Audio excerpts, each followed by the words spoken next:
Oh my God. I almost broke the table, man. Falling Hercules.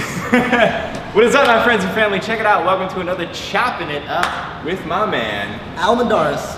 AM training, yo. AM Training. If you guys haven't seen him yet, he's a local lifter. He's like 10 minutes away from like 15 minutes, something like that. Yep. Love him. Super funny. Like if you're looking for tongue-in-cheek, man, this is a very funny kind of watch. Tongue-in-cheek? That sounds kinky. Yeah, it does sound kind of kinky, huh? Anyways, I like these Choppin' It Ups because it gives me the ability to give a story of something that I haven't experienced, because I would never be able to give you that kind of content. But then I can bring people on like you, basically guest stars, and they have all sorts of cool experiences. The cool thing about you is that you're a powerlifter. You've been lifting for, you said, since 2006. So about the same time as me, like a really damn long time. And you were up to? I was up to like 425 in my squat, and then maybe about a year and a half ago, I got into like a crazy car accident, and I just herniated I snapped up my shit. So I don't recommend that. I don't recommend snapping. What exactly happened? Like, what were you herniated your disc? Yeah, I herniated my disc because I was at a stoplight, and then this guy just slams into me, and it's just, and it was funny because I was fine at the time, but then the next morning I just could not get up, and I was like, you know what, I gotta work, I got a family to support. I got 2 kids and a wife, and trying to make ends meet. I mean, you guys know how that is. So I continue to go work. I work at a physical therapy clinic, so I'm like, you know what, if anything, I'll go to work, they can fix me, right? So I'm like, it's just gonna be a simple fix. They'll just pop it. Just done. You're like, oh, you're healed. Go ahead and squat your 400 whatever max, right? And then so that was the thing, is that it didn't work out that way. It doesn't work out that way. So what happened was that the next morning, I went to work. It was so painful to drive. I don't recommend that, but I was like trying to drive. I drove stick shift, so every little gear was like, ow. So that was really painful. And then they basically said that, you know what, from all your symptoms, like I had all the clinical symptoms, like the numbness, the tingling down the legs, both legs, so they know it was pretty bad because I just could not, I had numbness and pain all at the same time, and it was just really bad. So basically it took me like a 1 week of being bedridden, and then after that crutches for another week, and then I continued to work, but I really was focusing on getting better and trying to like talk to the physical therapist, because like I said, I'm a physical therapy technician. I work with tons of physical therapists, so I have that great resource. So everyone, I was like dissecting the mind of every PT there. And get as much advice as you can. Oh yeah. So then so one PT was nice enough to just treat me, and then so we were doing a lot of, it's called McKinsey base. I don't know if you're familiar with that. It's really a lot of extension. So if any of you guys out there are herniated disc, they'll put you on like, depending on the PT, they'll have you do like little push-ups. Like the seal type thing, right? Exactly, and that's like extension base. So that the whole rule of thumb with that is that you have that disc, and it's like dynamic disc theory, is where you're pushing that disc right back in. So that's what I was doing for a good, 3-4 months, and then I slowly started to lift because I really wanted to give up, really, because I felt like this is not worth it. I got a family, but then I was like, I'm kind of stubborn. I mean, squatting 600 pounds is my lifetime goal, and so I'm getting there. So I have like a 485 squat, and I can do that for 485 for a double. But then now I'm breaking all kinds of ways. So I'm so like my clavicle is hurting. So last time I tried did 485 for a double, my shoulder just kind of felt a little iffy, but that's what is part of the game. That is so heavy, dude.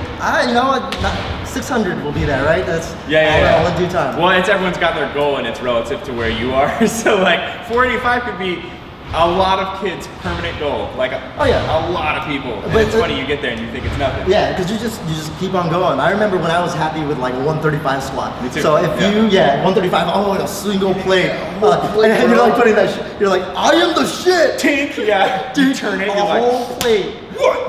Put that collar on, like it's gonna fall off. Like the bar's gonna bend. I better put the collar on.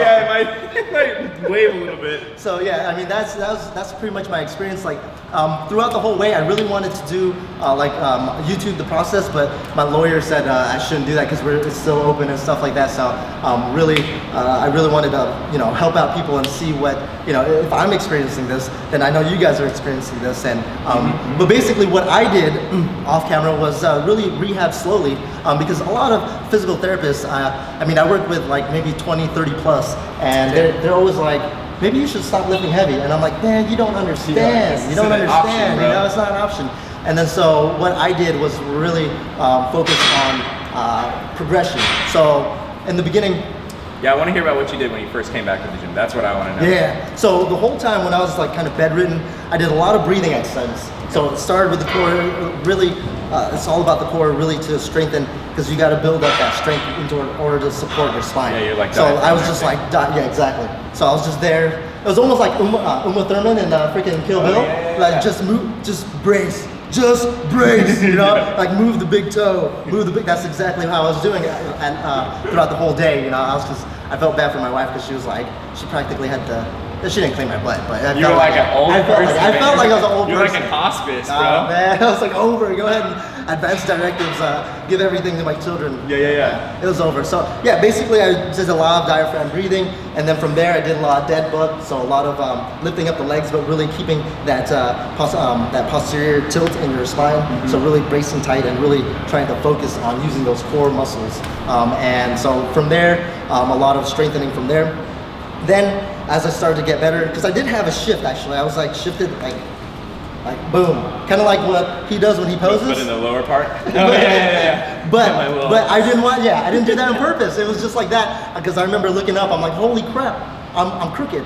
So I had to adjust that first. And physical therapists will definitely help you out on that because it's these little doorway stretches that you have to do in order to get back that realignment. Basically. I should probably do that. Yeah, I mean scoliosis. I should probably visit you in your center, bro. There you go. So bad. We'll do some mad doorway stretches plus spread eagle stuff. I'm gonna practice we gotta practice that spread eagle. Keep it tight, bro. Exactly. How is it mentally when you so like you're bedridden? How was that mentally, and then how was it mentally starting to actually do weights again, but you weren't doing the same weights? Yeah, dude, that's the thing. Like in the bed, how was that? Like what was your Whoa, are we still talking about rehab? Because I'll show you that later on when the cameras are on. So cheeky, bro. but yeah, in the bed, it was really difficult to really just like get motivated because it's like, why am I doing this? You know? Yeah. So once I started to feel better, because even like just the smallest movements would just create such a bad sharp pain. Like it's funny because I work with patients that have this all day, right? And I'm always like, okay, get up, right? I'm helping them up, and I'm like, and they're like, don't touch me. I'm like, dude, just get up, right? Yeah, now it's like I totally understand. You have like an when appreciation. I was like, oh, don't touch me. Like if you touch the air around me, I hate you. Yeah. I was like, oh my god, it's like that bad. It's that bad. And the worst thing was, I remember, like, I'm sure you guys, any of you guys have herniated disc. It's like you're about to have like a spasm, like the muscles. You could almost feel it. It's almost like a painful orgasm. Yeah, I said it. It's like it's like a build up. You just like, but instead of pure bliss, it's like pure like, oh mother. Don't even get me started. Yeah, a sneeze. A sneeze and a cough. Oh my god, I'm done. What do you mean? Like it cramps? Like yeah, just like you can just feel like the building up, and it's just like pure shooting pain down the legs. And so. So basically when I got back to the gym, there was different progressions I did. Basically, if you look at it, is where I load the spine slowly. So the angle of everything, I just try to be upright. So a lot of my beginning stuff, I had Bulgarian squats, Bulgarian cream squats is what you tell cream cheese squats? Yeah, exactly. I like it. So I had that because then it forces you to be upright. You don't have to load the spine as much. And then from there, I went from air squats, body squats, and then front squats, and then high bar squats, and then finally low bar squats. So as you can see, all the angle of your back is going more and more and more. So I think that was really the key thing to get back on my feet. Yeah, like a smart transition of exercises. Oh yeah. Kind of like lighter bearing weights. Oh yeah. So just don't rush these things because even for me it was just like I need to get back to hit that squat. I know your personality. That's definitely. Yeah. Oh yeah. And it's just like I just needed to take my time. So for you guys out there, just take your time and just really get good at those movements there. So the Bulgarian squat, like for this guy, it's like one of his first times kind of using the Bulgarian cream squat, and he definitely liked it. So, and it was easier on the back, right? Absolutely. So definitely a good tool to have. Yeah, a good alternative to like, because for me, like if I do a back squat, even with like 135, it hurts. Like it's not like it kills me, but I could feel the exact pressure point. Whereas like just because of the I guess difference of weight and maybe split or something like that, no pain at all. But like still the same damn like. Yeah, you feel the muscles and everything. It's like a half squat basically. Yeah, it's wonderful because the cool thing about the Bulgarian squat is that like you have one leg forward and one leg back. So when you have one leg, if you have both of your legs forward, you tend to be in this kind of posterior tilt, right? And if you have your legs back in extension, you have in that anterior tilt. So if you have one split and then the other one back, then you're almost going to be neutralizing yourself in that nice little position there. So it's almost like anti-dummy movement. So you can't really mess it up. That's true. I like it too, regardless of the spine stuff. Because when you came to the bottom, you feel like the front leg gets the knee comes so high that you get such a tight like hamstring. Bodybuilding. You get that rubber band effect in your hamstring, and it makes you want to like launch back up, even though you're like dying and like your knee is wiggling and whatnot. And then you got to do the other side because lateral work. It's like, oh my god. You breathing really hard on the right side. Like, can I just do the right side? That's enough for me, just one right side. Seriously, man. Yeah, I'm gonna start incorporating this. This is really good. That's awesome, man. That's awesome. So mentally, you got like back to, like you went through all your transition exercises, started doing back squats again, which is like your ultimate goal. And then what was your weight when you first started back squats again? So back squat, I did the bar. Okay, so you started straight up. Like straight up the bar. I was air squats, bar. Air squats, and then so I did high bar, and then I slowly got better at that, and then started going to like progressing like 95, 135, and then 185. Each training session doing that? No, whatever felt right. Yeah, like I said, don't rush this. If you feel like a little twinge, just back off the weight. It's not worth it. How long would you say it took you to get like say 2 plates back? 2 plates back since I started squatting again. I would say 3 months. Awesome. Yeah. So real slow. Real slow. Definitely. It's like for you, 2 plates coming from 425 or whatever you said. Yeah. It's like nothing. That's nothing. But you're smart and you're like, I'll take a quarter year to do this. Just take your time because even if I was squatting like plus 400, I knew just not to rush it because if you think about it, it's like the way that you heal in your spine. What a good therapist told me is that when you herniate your disc, it's like a cut on your finger, right? You need to let it heal up in order to have that scar tissue, right? So if you have a cut right there, and then it heals up, you can do everything, right? But if you keep on trying it over and over again, it just opens and reopens and reopens and reopens. So then you have to give it some time in order to heal up, and then you can go ahead and progress and do all that. That's a damn good analogy. I like that. Yeah. Otherwise, I'll take credit for it. I'll take credit for it. Not the PT. Quote me, quoting someone else.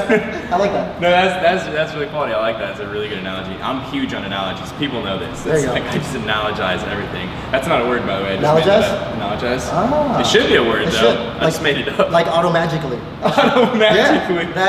It auto-magically happens. That's how it sounds like you got back to a 500 squat. It's auto-magically. Auto-magically. But it's not. Oh no, it's a rough way because you feel like you want to give up. And trust me, there was times where I just like, maybe it's not worth it. Maybe, squatting 500-600 isn't worth it. But then, hell no, I want to, like CT says, I want to break some concrete. I want to earn that meal, man. Break them sidewalks, man. That's exactly it. So you 2 plates about a quarter year. How about what are you now squatting? So right now I have 485 for a double. How long has it been since you started? Back in last year of July 1st or 2nd is when I herniated my disc, and so it's been a year and a half or so. So damn.